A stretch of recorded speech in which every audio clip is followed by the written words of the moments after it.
We've been talking about watercolor paper and mainly pads of watercolor paper.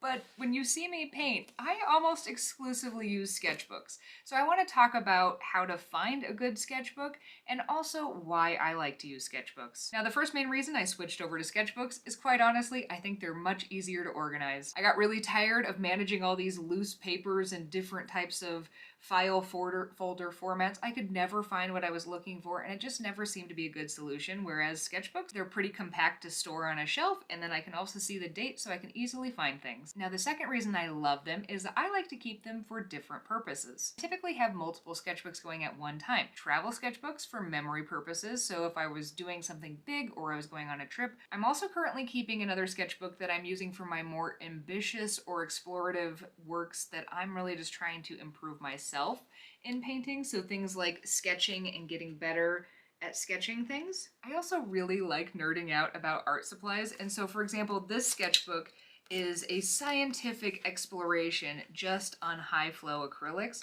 and all sorts of different experiments. And I'm not quite done with it, but once I am done, I'm gonna have so many different notes about how they work under different circumstances. And then most of the time I also have two different everything sketchbooks. These are different sizes, so I like to have a small one and a big one, and these I just put anything and everything. I put my thoughts on different things, I put little experiments that aren't something that would warrant an entire book, more full-fledged ideas for videos, or just if I want to just paint a little something that's not super high pressure, I will also put that in there. Now, the third big reason that I love sketchbooks is I personally find them to be lower pressure. My very favorite sketchbooks that I personally have or I like seeing are the ones that are filled with just messy explorations of things, and so as a matter of fact, all the things in there that aren't perfect are what make me love sketchbooks. I think it's really fun to be able to flip through them and see progression and how your skills evolve and change. Now finally, if you've tried painting in just any old sketchbook, you might have noticed that it didn't necessarily contain watercolor paper because